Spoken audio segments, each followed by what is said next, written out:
So would you say you kind of have a wide variety?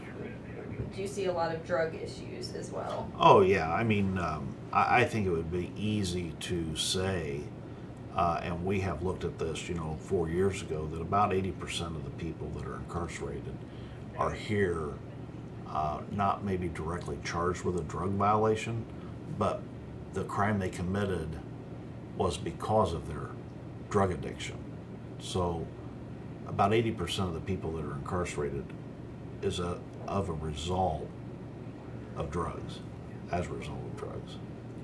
And I think that's what a lot of people on the outside would think, thieves, drug addicts, that kind of thing. But what I think they don't know often is the mentally ill ones that are here. Tell us, and you've told me this before, but with whatever you're comfortable sharing, some of the things you all see from these people on a daily, that might surprise people. Sure.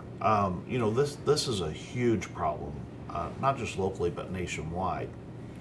And what we find is you have repeated offenders that are needing mental health services, and not so much jail services. We are just not fit to be a mental health facility. But what happens is, a lot of these people, when they get on their medications and are taking them at the regular intervals they're supposed to be taken, everything's fine, and we don't ever hear anything from them in the community, or not receiving calls on them. But when they stop taking their medications is when they either get involved in a battery, get involved in a trespassing, or get involved in some type of minor crime, and they wind up getting arrested and brought to the jail. And we see the same names that just keep coming in and going out, because they really need mental health services and really not a jail. And what are some of those things those people do inside a jail that kind of sends off an alarm that you notice they are mentally ill? Do you have people who don't even know they're in jail, that are a little bit? Well, I don't know. I mean, I don't know if they do or don't know whether they're in jail or not. But I mean, it's people that have severe mental health issues. I mean, obviously, are talking about things that are so bizarre that they absolutely make no sense. They'll do different things in their cells. That is disgusting, but it's because of their mental capacity or their disease, which is where the problem begins. I mean, I get letters that are written out, and some of them you can't even read them because they just, I've had people write about they're being bombarded by some kind of rays coming from the universe in their jail cell, and that it's telling them to do this, that, or the other. We've had people that we've responded to and that have had aluminum foil wrapped on their heads. I mean, it's just bizarre behavior, and it's disturbing to watch somebody and how their mind is working, and what they're seeing and what they're hearing. We have people hear voices and so forth. So, and here again, and I think this starts way back when we did away with, I remember back in when I started working in 1991, we used to take a lot of trips down to Evansville to the state mental hospital. Well, you had a period where, the funding or whatever caused them to shut those facilities down and try to reintegrate people back into society through the use of medications and therapy and this and that. And it works great when they stay on all that stuff. But when they start feeling good and they say, I don't need this medicine or that, is when they go out and commit a crime, and they wind up becoming a problem for the jail. And not just this jail. It's statewide, nationwide. It's a huge problem. And how many inmates do you currently have? Incarcerated here? I think our count right now is, we're 268 is our capacity. We hold about 248. And what would you say is the percentage of those who maybe deal with mental illness?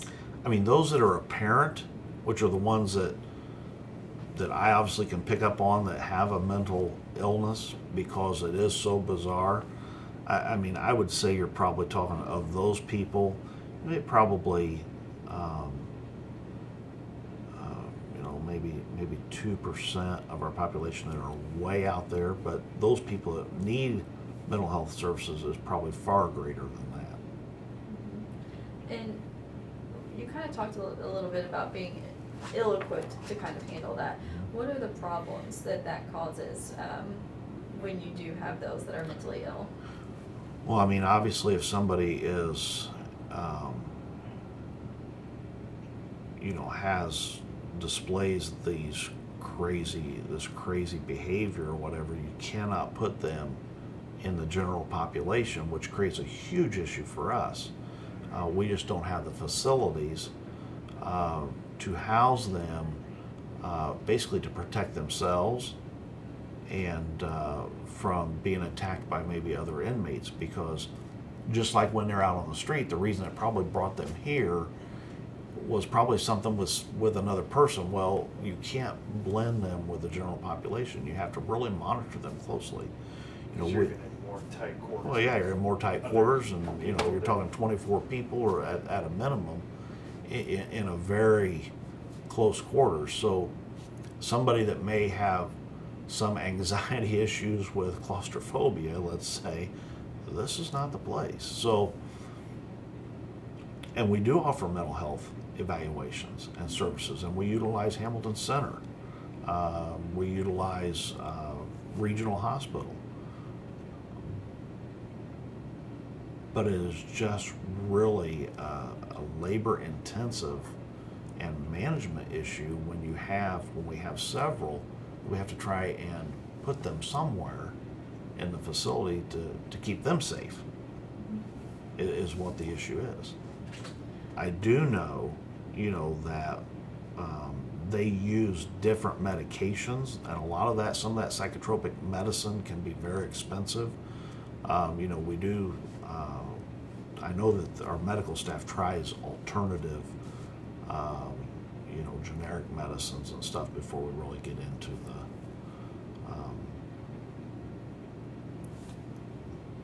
more name brand, unless that's what's deemed necessary, and we're responsible. And I'm sure that takes a big chunk out of the already tight budget. I think my budget is close to $1 million for inmate medical, which includes mental health, and that's just a small piece. And do you see this problem getting worse, more and more people coming in with mental illness? Yeah, I can remember back when I used to work the road, you'd go out and somebody that would want to commit suicide, maybe you found them with their wrists where they had attempted, and so we have a tool that we can use to do an emergency detention. And I can remember one time as a young deputy taking this female that we had found that was actually in a tub of water and had slit her wrists, and she had not cut them deep enough, but obviously needed some evaluation. And I can remember during the initial evaluation part, they said, well, she's been drinking, so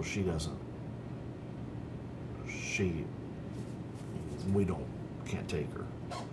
I said, but you don't understand. I mean, she had taken all these steps. And they said, well, just take her to jail. And I said, take her to jail for what? She doesn't need a jail, she needs help, is what she needs. And so, I remember as a young deputy thinking, that's the last place she needs to be. She needs to talk to somebody that is a counselor or a psychologist or somebody, but not the jail. So, Yeah, because I guess here they're not getting the help they need to get better and to not be here again. no. I mean, we do, and we're required to provide mental health service, but it is not probably the in-depth service. You know, we do what's the minimum requirement is that we provide. I was gonna say, like, what's the main goal of a jail and or penitentiary? Yeah.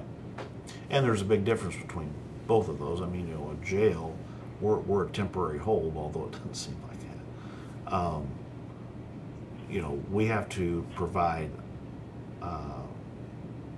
you know, obviously food and water, life-sustaining treatments, life-sustaining medications, and now it includes mental health, but to a very small degree. Because remember, everything that we're doing is taxpayers' money.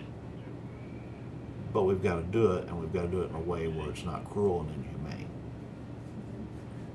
So basically, I guess that's where the people would also care too, is it's their money that are supporting these mentally ill that need better help. And that is, you know, when I go out and talk to groups, you know, and I try and explain, you know, I get it, you know, probably a good general consensus is, well, they shouldn't have committed a crime. Then they wouldn't have to worry about being locked up, or, you know, they ought to get bread and water. Why are we paying for their medical? But when I talk to people and I tell them, you know, it's easy to say that, but there are rules and guidelines we have to follow. And when I don't follow them, it opens up the gates for lawsuits, for settlements, which is also taxpayers' money. So I have to do my due diligence and what I'm required to do. And, you know, we can't just give them bread and water. You know, inmates are fed an approved menu, approved by a dietitian, with the proper amount of calories for an adult male. People don't realize that. You know, they don't realize that the jail inspector comes in and inspects the amount of cubic feet of air that moves through the cell block, or the amount of light that is at the desktop of an inmate's desk. They don't realize that we have to do this stuff. It's a requirement of law. And now we are concerned with mental health. And there are things we have to do, you know. And I know with sentencing reform and that kind of stuff, moving more low-level offenders out of prisons and into jails, is that going to make this worse? Is that going to it's going to make the problem 10 times worse. And I think that is a situation that hasn't played out all the way yet, because that law that was enacted was a phase-in. There's been some discussion to extend it so that it doesn't sunset, because what they're realizing is you're going to fill the jails full. And what the whole thing is, if you only have less than a year to serve, you're going to serve that time in your county jail. Well, what basically is happening is you're shifting the burden to the local taxpayers. Instead of all Hoosiers paying a little bit for those that are in state prisons, you're shifting it right back to Vigo County residents in this case. And so sometimes with the mentally ill, and especially we know you all are overcrowded sometimes as it is, does it feel overwhelming sometimes? Oh, it is tremendously overwhelming. You know, and I started working here in the jail, so I have the background, I have the knowledge, I know what goes on in the jail, but you're talking that was back in 1991, and so much has changed. You know, now being the sheriff, that's the number one area within the sheriff's office that occupies a majority of my time, is the jail, and jail operations, and staffing, and inmate medical, and food services. laundry. I mean, you just keep going and going. You know, I mean, it is. You know, I've got at a maximum 268 people in this facility, 24 hours a day, 7 days a week. You know, range anywhere from murderers to child molesters to robbers and everything in between. And you've got different personalities, you've got different ethnic groups. You know, we operate like our own small little town, but it's a town of accused people. Yeah, and so going forward, what's the solution, if we know that even yet? I mean, what do you think some things we could do? Is that more funding? Is that, I mean, what does it mean? Well, I mean, it's easy to say, let's just throw more money at it and so forth, and that will just solve the problem. As far as mental health, we don't need people that need mental health in a jail. So the service side of that really needs to be where I think the focus is. And how do you keep somebody on their medication who are not supervised on a regular basis to stay on their medication so they don't get off their medication, do something crazy and commit a crime and wind up here? That's where this chain is broken. And I don't know what the answer is. How do you keep somebody on their meds and be productive citizens as opposed to somebody that comes off their meds and commits a crime and winds up back in jail? That's the question. And I don't know the answer. How do you at least go about finding the answer? Well, in fact, the funny thing is, I sat on the Hamilton Center board, and I had this very conversation yesterday with them, and I said, this cycle, I said, we've got to work, and actually there's a symposium coming up, they may have told you. Mm-hmm.